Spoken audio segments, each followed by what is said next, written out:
Hello, everybody, and welcome to the Rock Squad podcast, your destination for the latest in rock music news, reviews, and discussion. I'm one of your hosts. I'm Nick Chino. I'm joined by my co-host and bandmate. It's Dave Marini. What's up, Dave? Hey, Nick, how's it going, man? Hey, everybody, before we get started today, make sure you drop down to the bottom of this video, you hit subscribe to our channel, you like the video, you comment on the video. If you want to find out more about this, you can follow us on Instagram, you can follow us on Twitter, you can follow me on Facebook, Red Coast Records. You can follow Nick on Instagram. Nick, my friend, how are you doing? I'm doing okay. Yeah, I'm hanging in there. It's summertime. Good night for a walk. Went out with the dog tonight before the show, so that was good times. Nice, nice. Yeah, I was in the backyard working on the deck all day, so I'm a little congested. I have a little bit of the allergies kicking in this time, but. Yeah, lots of stuff going on, in the world of rock and roll. Yeah, so let's give the folks a rundown of how we do the Rock Squad podcast. We'll get to a headline topic coming up a little bit later on in the show. We'll be talking about the 30th anniversary of Metallica's Black Album and their new Blacklist record, which is going to include 53 different artists covering songs from the Black Album, including some of our favorite artists. So we'll be talking about that coming up on tonight's headliner topic. And then we'll be doing some opening act topics, talking about some like latest rock music news, stuff that's hit the interwebs, including a White Stripes, White Blood Cells 20th anniversary edition, Foo Fighters rock Madison Square Garden, the jam with Dave Chappelle, and Rivers Cuomo teams up with Frasier to do a new soundtrack. But first, let's get to this week's sound check. A review coming out this week that we're going to be doing on the channel for the rock album review is going to be the new Eve 6 EP called Grim Value. Now, Dave, I'm a big Eve 6 fan. You know, when they first came out in the late 90s, early 2000s, I liked them okay. I wasn't huge into them, but over the last couple of years, I've really gotten into to Eve 6. And even though they're well known for being a 90s rock band, they are still active as a band. They've had a couple of different member changes. They've had a couple of different hiatuses over the years, but they're still going strong. Max Collins from Eve 6 has made a little bit of a return, a comeback on Twitter, and made headlines with some of the stuff that he's been tweeting out. So over the last couple of years, I've become an even bigger Eve 6 fan. What's your read on Eve 6? Are you a fan of these guys? Yeah, I'm a huge Eve 6 fan, man. I was really big into their first record, or their first commercial record, with Inside Out and Leech, and I think it's called Leech. But it's through the years, I haven't followed quite as closely as you have through the years, but they were actually one of the bands, like one of the last bands I remember waiting at a cassette player to to unpause when their song came on the radio. They're like, I remember doing it. That's the last band I remember doing it, and it was for the single Inside Out. Yeah, that's a great song, great single. Yeah, their last record actually came out in 2012. It's called Speak in Code. That was a good record. Yeah. And this one, they released a couple of singles before the record came out, including a song called Black Nova, which was okay. There's also another funny song. It's kind of, I don't know if it's supposed to be tongue in cheek. I imagine it is, but it's called Can We Combine? So it's a sex song, I imagine. That's pretty much what they're talking about. Like, can we combine? It's a good track. It's interesting. So looking forward to checking out the full EP, and that's coming out this Friday, the new release from Eve 6 called Grim Value. I know a lot of people are like, Eve 6, they're still a band. Yes, they are still a band, and they got a new EP coming out. Also want to remind everybody to go to Spotify and check out our Tracks of the Week playlist. Every week, Dave and I make our recommendations of our favorite rock tracks, whether they be new tracks or maybe some old stuff that we've been re-listening to over the last little while. So make sure you subscribe to that on Spotify right now. Last week, we added some of our favorite summer rock songs. We added some Offspring. That's what Dave's picks were for last week. Offspring. We added some Lit in there, a whole bunch of stuff. So make sure you check out our Spotify playlist. Tracks of the Week right now for Rock Squad. And lastly, for this week's sound check, just a little bit of news that broke before we started recording the show. We don't want to get too deep into this, but Mark Hoppus, bass player and singer for Blink-182, announced that he has cancer. He tweeted, or he did an Instagram post where he was, I guess, in some sort of radiation or chemotherapy. He deleted it not long after that, but then confirmed through his management that he is going through treatment for right now for cancer, and he's hoping that, fingers crossed, everything goes well and he can get out and start playing again and go to concerts. So we just want to send our well wishes and our love out to Mark Hoppus and the Blink-182 family. So we're thinking of him here at the Rock Squad podcast. Yeah, man, that's some scary shit, Yeah. So hopefully they got it early, and hopefully everything's going to be okay. Yeah. And he's a pretty open guy, so I'm sure he'll keep everybody updated on how things are going. Definitely. So we're sending our well wishes out to Mark Hoppus. All right, let's get to our opening act topics for this week's Rock Squad podcast. The first one is that Rivers Cuomo teams up with Kelsey Grammer for a new soundtrack for a new movie called The Space Between. The Weezer frontman and Frasier himself, tossed salad and scrambled eggs, have collaborated on the soundtrack of this new film. I guess Kelsey Grammer plays, I haven't seen the movie, but he plays a washed up rock star in this movie. So it's appropriate that Rivers Cuomo would come on board and write some songs for him. And the songs are all written by Rivers, as far as I can tell. The full soundtrack is out now.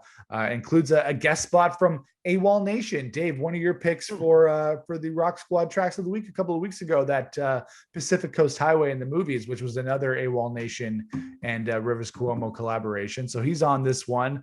Been a busy year for Rivers and Weezer. I know we talk a lot about Dave Grohl and the Foo Fighters being busy in 2021, but we're with Weezer, we got this new soundtrack. We already got OK Human, Van Weezer. They did a song for the SpongeBob soundtrack that was really cool. They did a song for a video game called Wave Break. Rivers Cuomo is keeping very busy this year. Yeah, publishing is not their weak suit. That's for sure. Yeah, for sure. They're in everything, man. Like even going back to the video games like Guitar Hero and stuff. Yeah, they really made their mark with a lot of new fans and stuff with those opportunities. And hey, man, I love Kelsey Grammer. I think Kelsey Grammer is great. I don't know how he is gonna. I'm guessing the Rockstar is going to be kind of like a Meatloaf type character, but that's how I see it. I don't see how you do it any other way. But I think it's cool that Rivers isn't like scared or like turned off of doing interesting things or things he thinks that might be interesting. And whether it's good or not, we'll have to wait and see. But I do like Frasier, man. Yeah, well, he's known for singing. Kelsey Grammer's always had a great singing voice. He sings a lot on Frasier. He sang a lot as Sideshow Bob on the Simpsons. I was actually listening to the soundtrack before we started recording, and it's solid. It's really good. It's very poppy. It's very Rivers. You can hear there's a couple of demos on there of him doing some of the songs from the movie that Kelsey Grammer sings, so you can see how he went about writing the songs. But yeah, Rivers Cuomo is a real songwriter. He writes songs for a living, whether that be for Weezer or whether, be the multiple collaborations that he does with, AWOL Nation or Steve Aoki or B.O.B. or any of the multiple artists that he collaborates with, is that he likes to get out there and do different things. And this thing has Rivers all over it, even though it's Kelsey Grammer, even though it's Frasier singing these songs, it's Rivers to the bone. So I really enjoyed it. And as songwriters ourselves, I think we always enjoy when we see songwriters releasing a lot of music, writing a lot of music, doing all these different projects. It's very inspirational. Yeah, it's awesome, man. What's the last song on the record? The Ballad of Diane, or like? Yeah, maybe. I don't know. Yeah, I love Kelsey Grammer, man. I think it's cool. I think anything that Rivers, and he's got that formula, the songwriting formula too, where it's more mathematics than it is melody or whatever. He's got something. I would love to talk to him one day about what that is.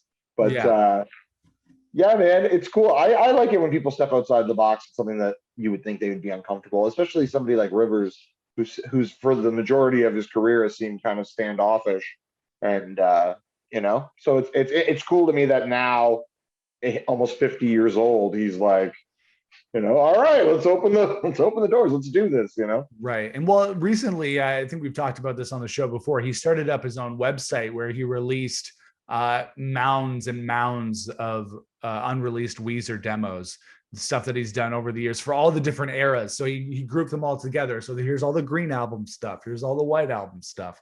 Here's all the Black. And there's a lot of it. There's some of these archives have hundreds of tracks where the songs are in different variations and different stages of development. So it's really cool to see how he puts that all together.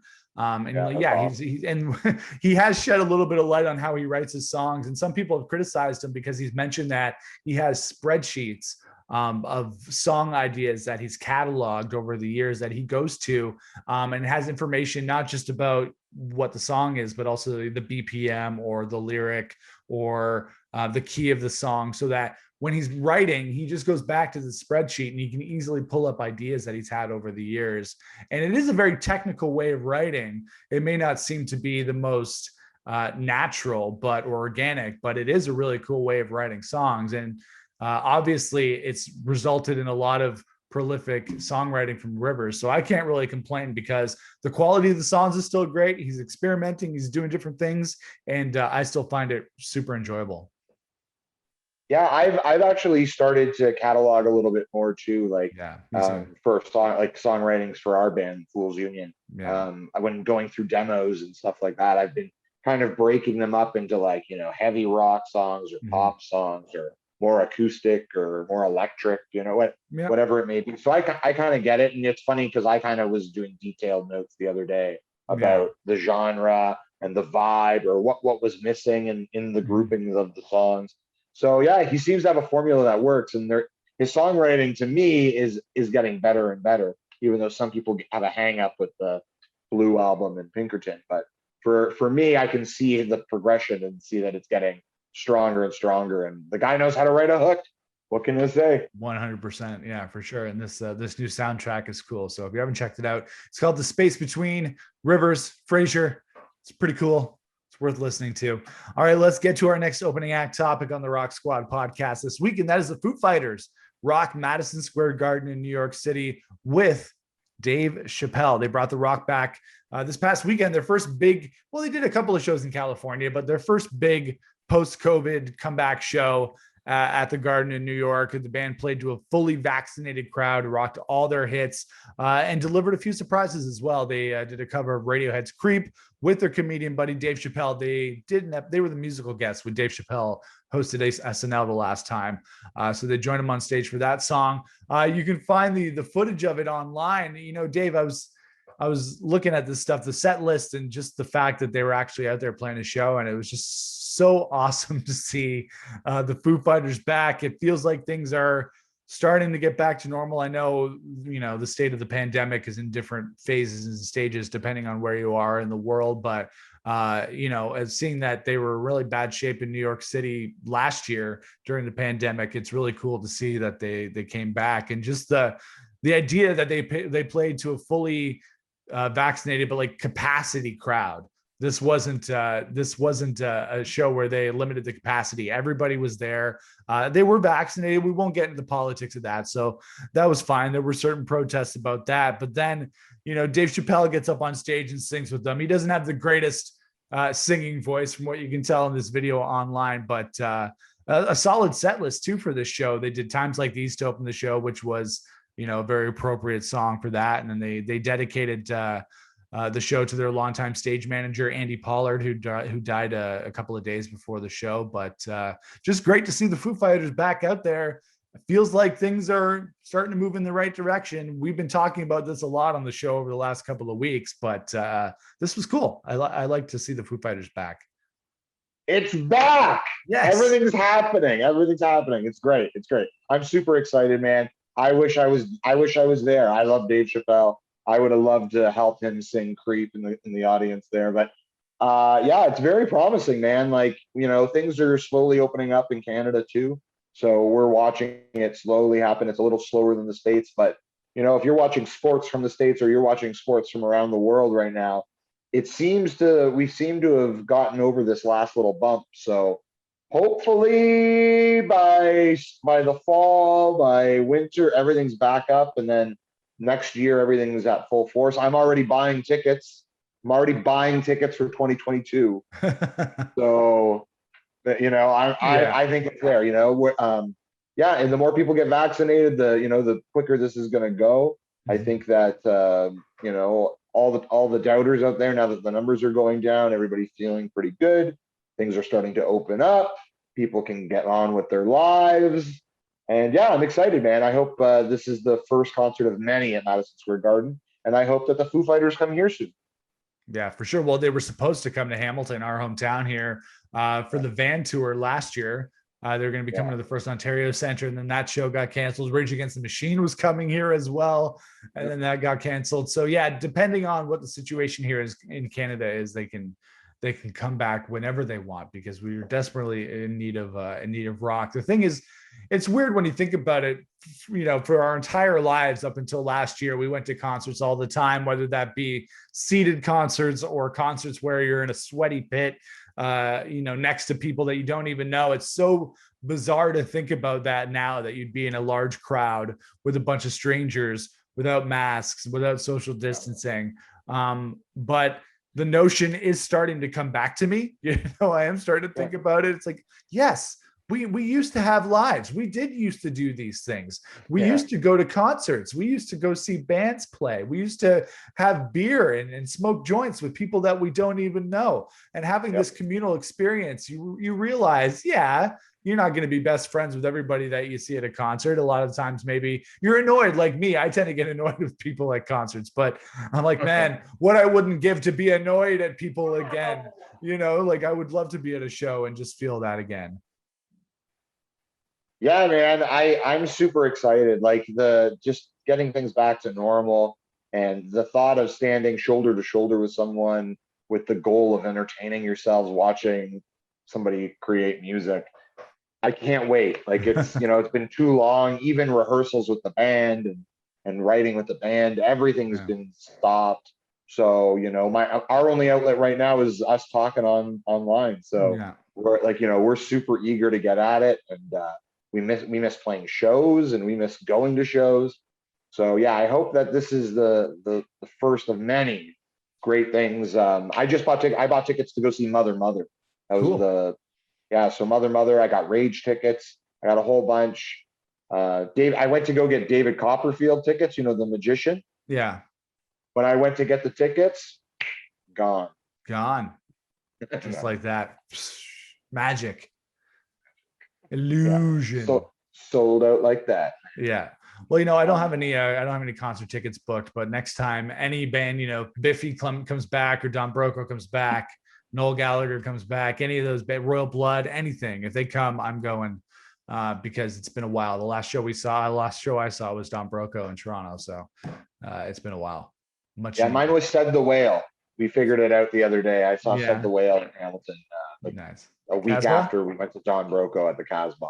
Cool. And Nice. yeah, so yeah, I can't wait to get back out there, man. Our band was doing some cool things before everything slowed down too. So it's been super frustrating as musicians, and Yeah. we just can't wait for things to open up and everybody get back to normal. 100%. All right, let's get to our last opening act topic on this week's Rock Squad podcast, and that is the White Stripes have announced White Blood Cells 20th Anniversary Edition.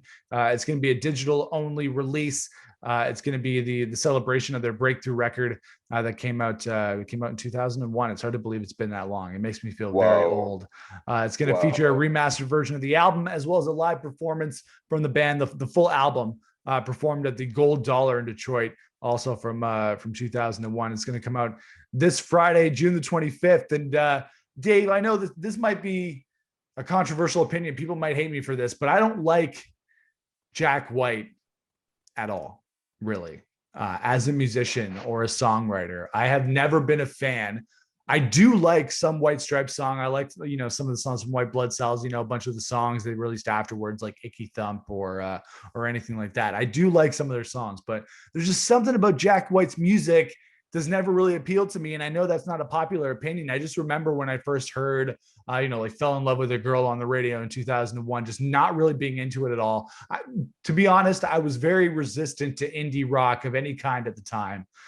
You could probably attest to this. Back in the day, 2002, 2003, if it wasn't Smashing Pumpkins or Foo Fighters or anything like that, at the time, I didn't go for it. But I'm a little bit more into it now, but there's something about Jack White and his songwriting and his aesthetic and his whole thing that I've never really connected with, whether that be the White Stripes or the Dead Weather or solo stuff or anything. There's just something about it that I feel like White Stripes and Jack White are overrated. I'm going to put it out there. People are going to hate me. I'm going to get it in the comments. Dave, I'm putting it out there.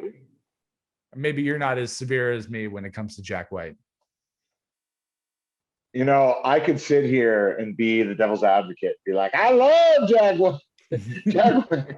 But I'm almost in the same boat as you. There are I don't dislike them quite as much as you do. Like it's a little bit, it's a little much. Okay. But no. I'm kind of in the same boat. They never sparked my fancy off the hop. I remember when they really broke. I was more into bands like the Hives and stuff when that band came out. I think it wasn't that era of rock went past me. I was just into the Mooney Suzuki and the Hives and like those kind of bands more than the White Stripes and stuff. But that being said, there are a few singles that I do like. There were a few singles off of Jack White's solo records that I do like. So it's not that it's completely like, I'm not completely against them. I'm not like you. I'm not picking in shows. But Jack. But yeah. Jack. But I never really jumped on the hype. But he's made a really good go of being him. So good for him. I was wrong about it, but I would enjoy a White Stripes show. I probably won't listen to the 20th anniversary, but if you're one of those people that do like that, by all means, this is all for you, 100% for you, and you'll enjoy it. Yeah, for sure. I know, you know what, like it is a classic album, I guess, as far as classic albums go. For like 2000s indie rock, it was a seminal release. You think about that time, White Stripes, Strokes, the Hives, everything was the back then for most bands. So I'm not into it. With Jack White, I've just never really connected with him or his music. It's nothing personal. I'm sure he's going to be just fine without our he'll be okay without us listening to this White Blood Cells thing, but it's still exciting. So if you are a White Stripes fan, that deluxe edition of White Blood Cells is going to drop this Friday, June 25th. All right, let's get to our headliner topic of this week's Rock Squad podcast. And this is actually very exciting. This wasn't something that I expected to be announced this week, but Metallica have announced the 30th anniversary of the Black Album, along with a companion album called The Blacklist that is going to feature Biffy Clyro, Weezer, and more. It's actually going to feature 53 different artists and bands covering their favorite songs from the Black Album. All the profits from the sale of the Blacklist are going to go to Metallica's charitable foundation called All Within My Hands. And Dave, this list of bands is right up our alley when you look at this thing. When you think about the bands we've talked about on the show so far: Weezer, Biffy Clyro, Royal Blood, Pup, a great Canadian punk rock band, Corey Taylor from Slipknot, of course, and many more. Both the remastered album and the Blacklist are going to come out on September the 10th. And I was just thinking, what do you think about the Black Album 30 years later? Let's talk about that. But also, what do you think of the lineup on this new Blacklist album? I think everything they're doing is really cool.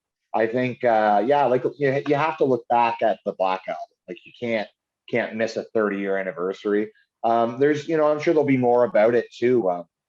There was so much footage, like video footage with Bob Rock when they were recording that record. And I'm really into it. I love all those bands you just mentioned. So hearing them do takes on Black Album songs or Metallica songs or whatever it's going to be is super cool. I'm really into it. Metallica is one of those bands I haven't always been really into. I've had my through the whole Napster thing and we weren't born in the time where you had to like Metallica. Yeah. You know what I mean? Like it wasn't like you had to like it. You had to kind of discover Metallica if you were born in like the mid to late 80s, because then you were like 10 in the mid 90s. Right. So the older I've gotten, the more I've learned, I've got to appreciate the band and everything. And this is cool. It's nice to look back. It's when Jason Newsted was still in the band, right? Like I think that's his first record with the band. It's the process of that album is like legend among producers and engineers, and the writing and the recording of that record. So yeah, man, this is definitely a record that deserves its 30-year flowers, as Kevin Hart would say. So yeah, I'm really excited. And like you said, Biffy, Weezer, all of these bands, Royal Blood, these are all bands that are on our top 50 of right now in rock. So it's exciting. It's exciting to keep looking at the past and showing it to new generations of rock fans. You know. Yeah, for sure. Well, yeah, Weezer is going to do Enter Sandman, which makes sense because they've had metal ties for many years. River started out as a metal guy. There's a song, I think it might be one more hit on the Van Weezer record that's very Enter Sandman-ish. Royal Blood's doing Sad But True. Biffy Clyro, Corey Taylor, and Pup are all doing Holier Than Thou. So there are some repeats happening because there are 53 artists. Volbeat's doing Don't Tread on Me, which is cool as well. So there's a lot more on this list of artists that are going to be on the Blacklist. But thinking about the Black Album itself, it's still just this seminal and rock and metal album 30 years later. And I know a lot of hardcore Metallica fans would be like, no, that's when they sold out. That's when they jumped the shark. When you think about, we want Master of Puppets, we want Ride the Lightning, we don't want the Black Album. But even though it is mainstream, you can't deny it sold 30 million copies. You can't deny the impact that the album has had on rock music over the last 30 years. And like you, I'm not a huge Metallica fan. I enjoy me some Metallica from time to time. Yeah. I can still dig some Enter Sandman. I can still dig some Sad But True. But I'm not going to dig too deep into anything Metallica. I'm not a huge fan, but I think it's really cool that they're doing something where they're honoring the original album with a remaster, but then doing something new by bringing all these artists in who have these different interpretations of their songs. And not all the artists on this thing are rock artists. We'll see. There's Miley Cyrus on this thing, as well as some other pop artists as well. So it's exciting to hear that they're going to be doing all these different interpretations of these songs. And it's funny you mentioned like we aren't of the generation that was that had to love Metallica. It's funny because like I have an older sister.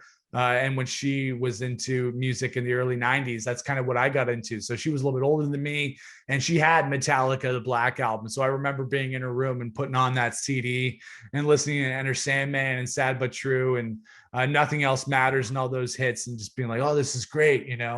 Metallica's awesome. There's other bands she listened to like Nirvana and the Pumpkins, Alice in Chains, Soundgarden, that kind of stuff. But I do remember listening to the Black Album quite a bit, and this Blacklist thing is super cool. I'm not going to, I don't think, be able to buy the whole set, but I might shell out to buy this Blacklist thing. It sounds pretty cool. Yeah, it's really cool, man. If you're a fan, I'm sure it's going to be amazing. Like they don't cheap out; they treat their fans right. If anybody in rock is doing the fan treatment with the fan access and all that, it's Metallica. Like that's an organization right there. So yeah, it's very exciting. I can't wait to hear the Biffy and the Royal Bloods and the and the Weezer stuff to see how they view those songs. Because you can attest to this. I'm a big advocate of bands doing songs their way. Right. We've played in cover bands all forever, and I'm always pushing like, let's not be a tribute band. Let's push it, like let's do how we hear it, and sometimes it works and sometimes it doesn't. But so when it works, it really works. And if you're a good band, it really helps glue songs together, in a set. For sure. Yeah. So we're looking forward to this new Blacklist album, 30th anniversary of the Black Album from Metallica. Have you seen on YouTube any of the stuff they did in studio on the Howard Stern show? Yeah, I have. All those Howard Stern clips are amazing. The sound on them is great. Like the there's some Stone Temple Pilots stuff. So good, cool. Man. Yeah. I have seen them.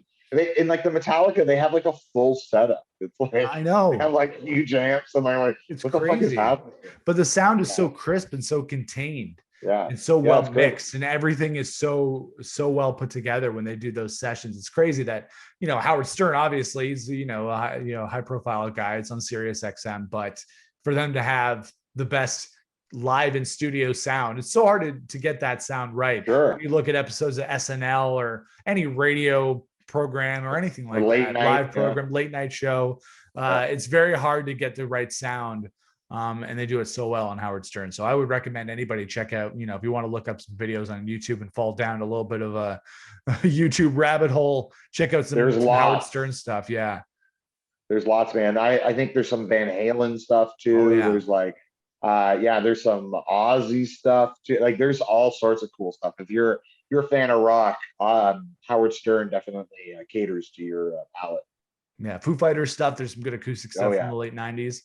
And like through the years too, like I just watched a thing with STP where it was like, I think it was the Howard was remembering Scott Weiland, right? Yeah. So it showed like all the appearances through the years. Mm-hmm. And it's like he's been on like 15 times doing like acoustic things or solo things. So you can definitely fall into a Howard Stern YouTube hole quick watching legendary performances by rock stars. Highly recommended. Do it now. Do it now. Howard Stern. All right. That's our headliner topic for this week's Rock Squad podcast. We're going to wrap things up, but first, we have to get to our tracks of the week. As we mentioned earlier on in the show, you can head over to Spotify and you can check out our Rock Squad Tracks of the Week playlist where we gather all these tracks up for you, all our recommendations so you can rock accordingly. There's like 30 plus songs in that playlist now because this is episode 14 of the show. So there's a lot of stuff in there to check out. My recommendations for this week, a song by Rise Against from their new album called Nowhere Generation. There's a rock album review on the channel right now if you want to check that out. There's a really good song called Sudden Urge on this record. It's solid. I haven't listened to a ton of Rise Against, but I really like this new album. And then my other recommendation would be the new single from Danko Jones called Saturday. Cool. The record Power Trio comes out on August 27th. I'm really digging the new Danko Jones. This new song's pretty cool. So those are my tracks of the week. Dave, what do you got? Well, it's summertime. I've been hanging out in the backyard a lot. We've been talking about summertime playlists, and my list keeps growing. So I was doing some deck work today, and I had Incubus on, which Incubus is a great summertime band. And I was really digging Morning View, and I had the song Circles on full blast today. That's a great song. A great rocker. It's a great summertime song. Great band. Incubus is a band we don't talk enough about. I'm sure we will if they have something pop up. And the other band or the other song I'm going to pick is the song "Lame" by the Beaches. The Beaches are a fantastic band from Toronto. They write crazy good pop rock songs. Very entertaining, great live band. Mm-hmm. The Beaches. Remember when we saw them at What the Fest? We watched some side stage at What the Fest. We played the small stage. They played the main stage, and we watched them play, and they were so good, so tight, good, fantastic. So good. Yeah, I interviewed them at the radio station a bunch of years ago too. Yeah, they're awesome. I think they're an underrated band in our country, and people should check them out. They do get their kudos here and there, but you can never get enough when you're an artist in Canada. So like with Danko, I'm definitely saying the Beaches, Lame. Man, that's my pick for the week. Nice. If you wanna connect with us, me and Nick play in a band, Fools Union, foolsunion.com. Come over, say hi. There's music, there's merchandise, there's everything you need to know about our musical career. Also, Rock Squad Pod, Instagram, Twitter, Red Coast Records, Facebook, Twitter, The Walking Nick, Instagram, The Walking Nick, everything. Like this video, subscribe to the channel. Nick, did I forget anything? No, I think that's it. No? Awesome. Well then, Nick, rock on. Rock on, Dave. We'll see everybody next week.